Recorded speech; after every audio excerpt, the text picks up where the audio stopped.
Is Angie's List worth it in 2021? Well, the answer is it depends. Now, before you spend any money on a platform like Angie's List, Home Advisor, Thumbtack, Handy, or any of those that are part of those groups of online directory sites, have you set up some things for your own business online before you go into spending money into someone else's platform and supporting them? So it's 2021 and everyone is just ready to get back to business now. You have home-based businesses, small businesses, retail businesses, home services that are thinking of using things like Angie's List, Home Advisor, Thumbtack, Handy, all of those things. Everyone's getting ready to get back, and it's not like we have tons of money to spend in the marketplace testing different things, so every dollar counts. Now this all came up because I had gotten a call from somebody who was wanting to do a little bit of website work, some search engine optimization, and trying to figure out how to improve their overall online visibility for their brand, their business. They were telling me that they had a very limited budget because they were spending $500-600 a month on Angie's List. And I was kind of astonished. So I was like, okay, that's that budget, but where's your other budget? And they basically were telling me they didn't have too much extra over that because they were held hostage in their terms by Angie's List contract that they couldn't get out of. So they ended up telling me that they called Angie's List and they were trying to get out of their contract, and they gave them a couple of options. One of the options was a buyout of 2 months worth, or it was anyways about $800 or $900 buyout of the contract, or they could keep going till I think it was October or November at a 30% discount. And I thought that was a little strange because it's like the entire time they're paying the premium, and as soon as you go to cancel, now they can do 30% for 7 months, or you have to pay 2 months in advance. Now for this particular owner, that was too much. So they were actually willing, and the problem that they had with Angie's List, and this isn't everyone's problem, the problem they had was that they weren't getting any leads. They weren't getting really good leads. They were getting okay leads that they had to compete with other vendors on the platform. And this is it's going to be true of most of these home services, Angie's List, Home Advisor, Thumbtack. I'm forgetting a lot, but it's the same for all of those. You pay a fee, maybe you get a free or a low paid listing, and then you get upgraded to promote your business more, to get leads. And then depending on the platform, you have to pay the monthly fee. Sometimes it's under a contract. Then you pay per lead sometimes in addition. And then sometimes they're asking you for more money to highlight you more, to get more of that lead or the better recommendation or whatever. So overall, it just didn't seem like it was a red hot idea for this person who's calling me. And on top of it, he wanted to do other things with that same budget, but he had kind of elected, well, I'm not going to be able to get it. He had a really bad looking website. I'm not going to be able to get a better website, do any of this SEO until after November. And to me, that just seemed like, wow, you're handcuffed to a vendor you don't even like. You don't feel that you're getting any real value of it, but you're willing to pay $2,000 or $3,000 to finish out that contract versus a smaller upfront fee so that you can go and help actually promote your actual business by fixing up the way it looks online. Now, first, let's go over some of the possible benefits of using these types of services. Number one, sometimes you get really good search engine optimization from it. And that's kind of the primary thing that you're paying them for in the first place. Now, the whole reason that they got elevated to the status that they did is because Google started rewarding them over time for having this mega structure, this authoritative site with good information where homeowners, where people who wanted to hire these contractors would go to get good information, and they'd get reviews, they get a list of contractors, and that database of contractors grew and created a monster site that Google rewarded with ranking them very high in the search engine listings. So now if you look up Angie's List, Yelp, Home Advisor, Thumbtack, a lot of these will come up if you look and just search for, let's say, roofing contractors or a home contractor, anyone who's listed on here. These directory sites come up very high and prominently. The second thing is that they've compiled some users. They do marketing advertising that says, come to my list, come to this area where you can find the best contractors. We'll review them, we'll rate them, we'll put them, tell you the best ones in your area. And people want to be able to trust somebody else giving a review of the business in their areas because they might not know. One of the other benefits, if you pay for some of this advertising, depending on the kind of business you are, it does help that you have leads coming into your inbox of people who are asking that they do want this, one of your services, and you're one of the people that came up that was referred by this website.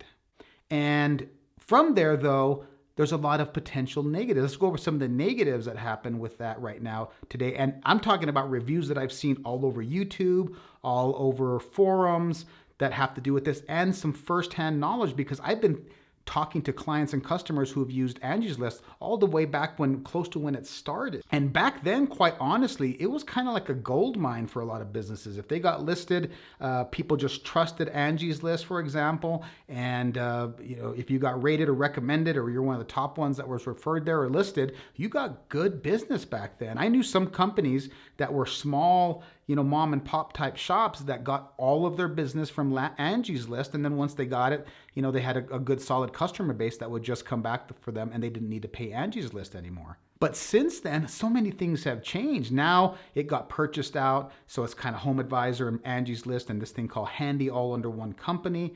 They've gone to a premium model. They were not making a lot of money for a while. So they were charging, and then they had to figure out how to charge you a base fee. Then they would, sometimes you'd have to pay per lead as well.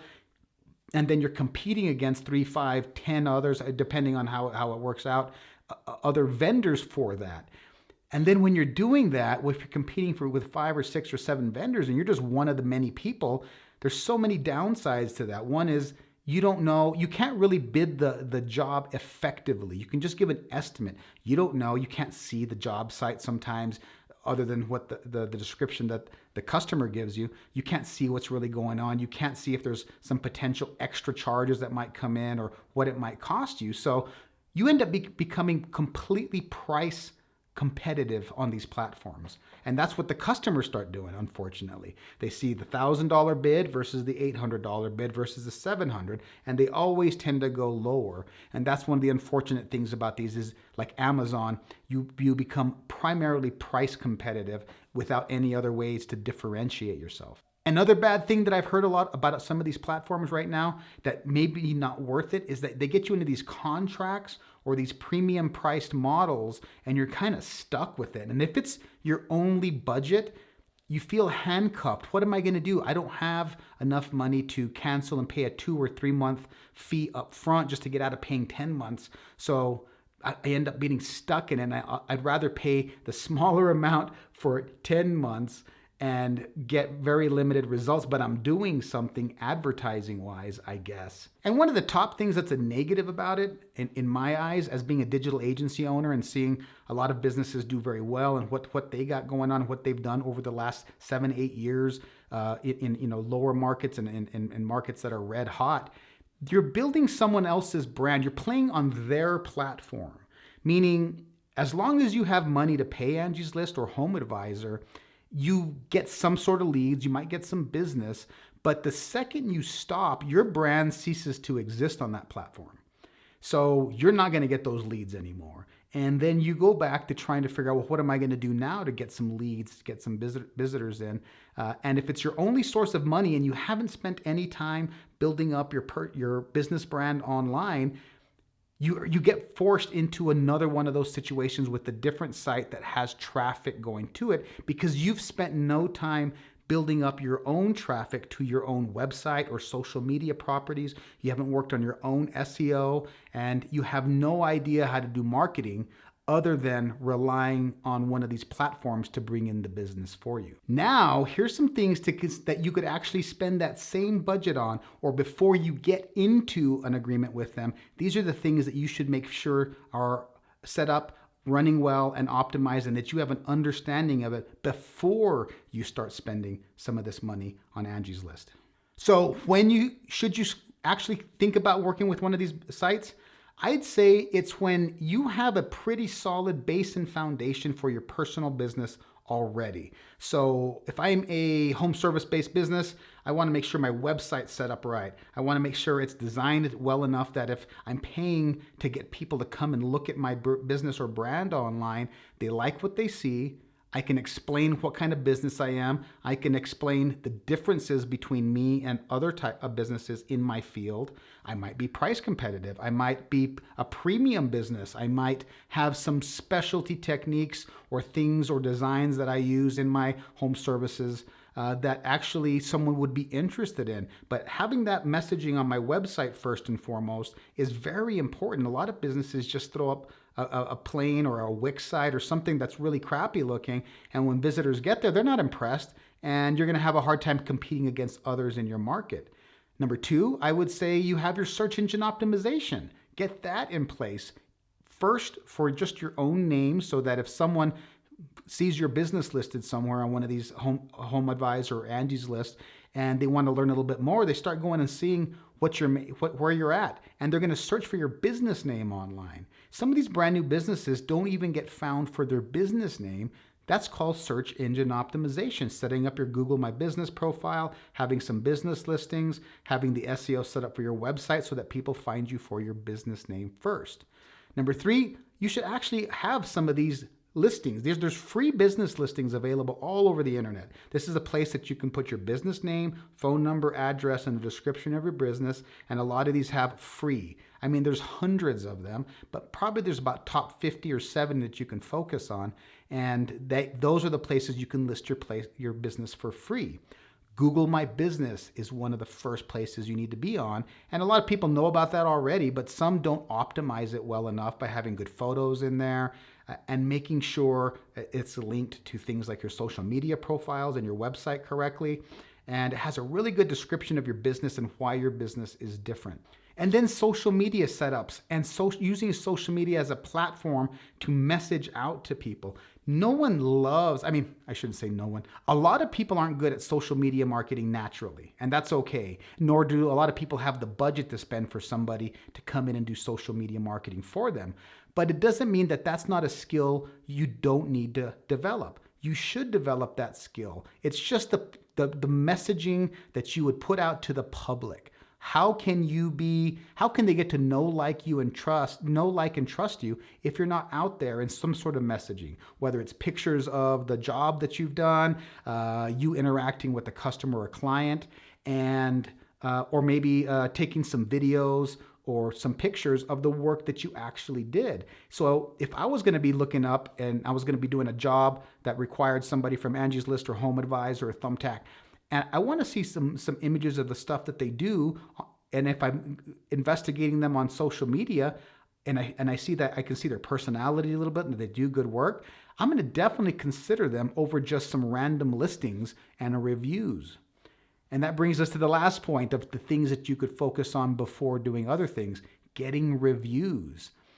Word of mouth and review marketing is some of the best stuff. There's all kinds of study after study that comes up that some of the things that consumers look at the most is referral marketing. That means they love to hear from friends and acquaintances that they had a good experience.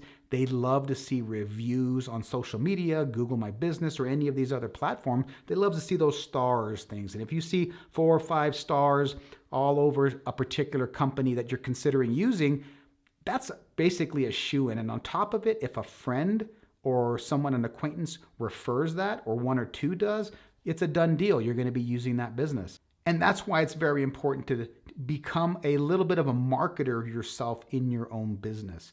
So to start getting people to give reviews, to start asking them for referrals, to start being active on social media and promoting your own brand online, making sure your website is set up right, making sure you understand a little bit about search engine optimization and how to set up your business online so that the money and effort that you're spending is going up to build your brand online versus all of your budget and effort going into paying somebody else's website to fund them and to have customers visit their website and then hope that they parse out some referrals to you every once in a while. And you get to compete against it with all these other people that are just happen to be visiting that site. It's a win-win situation if you understand that once your brand's built up enough that you have your reviews, you have everything else I just mentioned set up, and then you have extra budget then it's worth considering, oh, how do I spend some over here on Angie's List, and is it worth it? Maybe you don't get into a contract until you realize your particular business in the geographic area you're in is actually pretty competitive, so that you can continue to get good leads and get a good ROI on that investment. So I hope that was helpful for you. In 2021, there's so many tools right now available to the average business owner to be able to market themselves online.